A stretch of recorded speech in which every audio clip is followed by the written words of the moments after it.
30 दिन का टाइम ہے. 30 डेज में या तो इसके पैसे लौटा दो या 30 दिन के बाद तुम्हें कैद कर दिया जाएगा.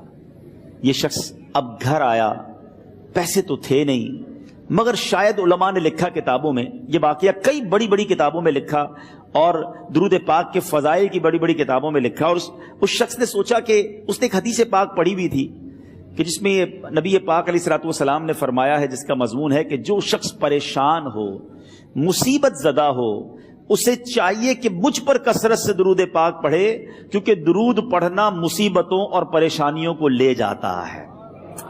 अब उस आशिक रसूल ने सोचा और तो कुछ है नहीं, अब मैं दुरूद पाक पढ़ना शुरू करता हूं. सुबह से लेकर शाम तक वो दुरूद पाक पढ़ने लग गया. 27 दिन गुजर गए. Only 3 days left. 3 दिन बाकी थे काजी के पास जाने में. 27 दिन गुजर गए दुरूद पढ़ते पढ़ते. जब 28वीं रात आई तो आंखें तो बंद हुई, मगर ख्वाब में उसे एक आवाज आई, घबराओ नहीं, तुम्हारा कर्जा अदा कर दिया जाएगा, तुम्हारा मसला सॉल्व हो जाएगा. सुबह उठता है, दुरूद पाक पढ़ रहा है, मगर कहता है ये आवाज से तो मसला हल नहीं होगा, पैगाम क्या है उसे समझ ना आया.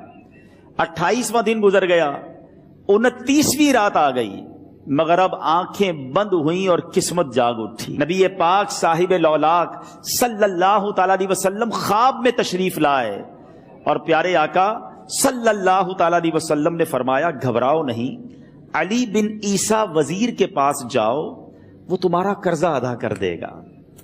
अब ये आशिक रसूल सुबह उठा तो वेरी फ्रेश, हशाश बशाश के अब तो काम हो गया, नबी पाक ने ख्वाब में आकर बशारत दी है. मगर फिर जहन में सवाल आया कि अली बिन ईसा के पास जाऊंगा तो सबूत क्या है, प्रूफ क्या होगा? मैं जाकर उसको कहूंगा कि मेरा कर्जा दे दो, तो ऐसे तो कर्जा नहीं दे देना. और मैंने उसको कहा कि मुझे नबी पाक ने ख्वाब में कहा है, और उसने अगर मुझसे कोई निशानी मांगी तो मैं निशानी क्या दूंगा? आखिरी दिन था, 29वां दिन था, वो भी दुरूद पढ़ते पढ़ते गुजर गया. 30th नाइट आ गई. सुबह वो दिन है जब अदालत में जाना है.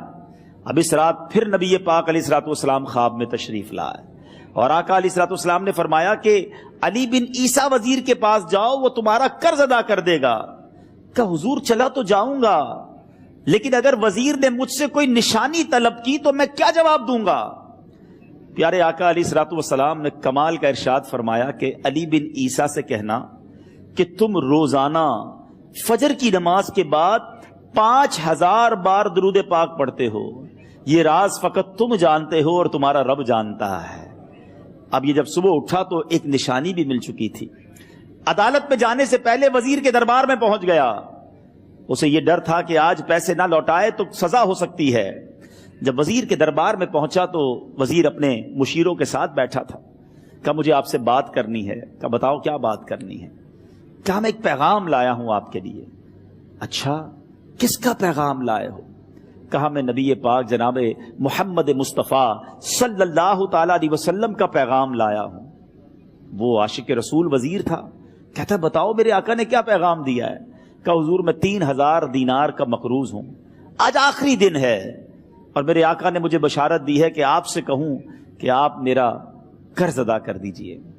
अली बिन ईसा कहता है कोई सबूत है आपके पास?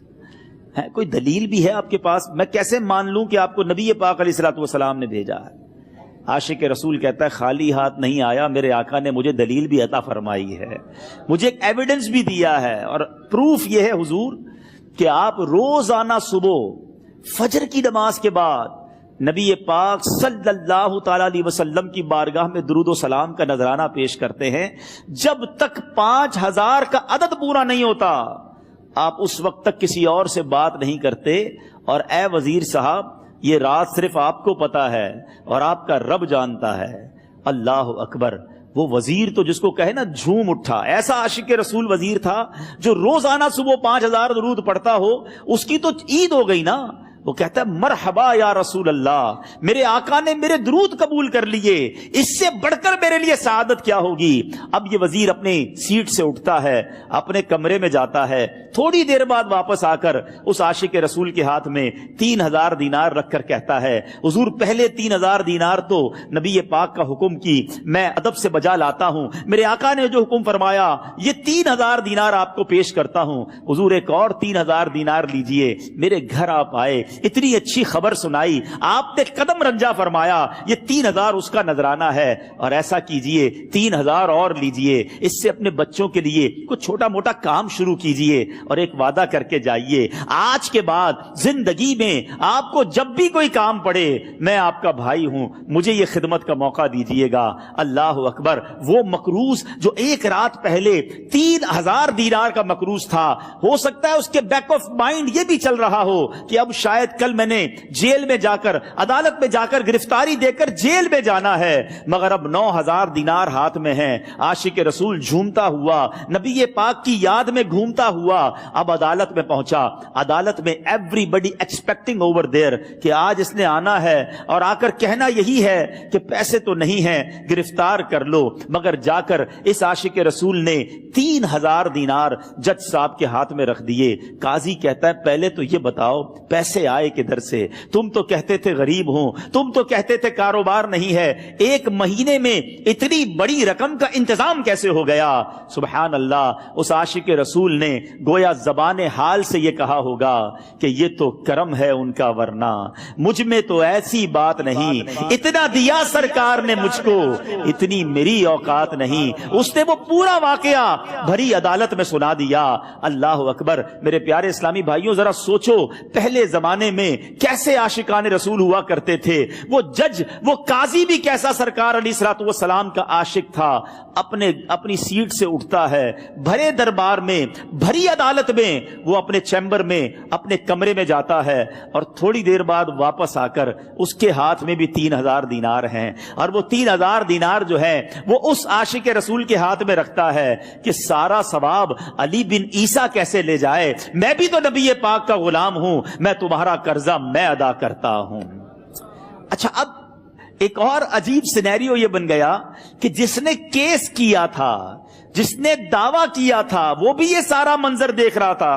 کہتا ہے جج صاحب ذرا رکیے، میں بھی اپنے آقا کا امتی ہوں، اور ایک کام کیجئے، قلم کاغذ منگوائیے، اس عاشق رسول کا قرضہ ہی میں معاف کر دیتا ہوں۔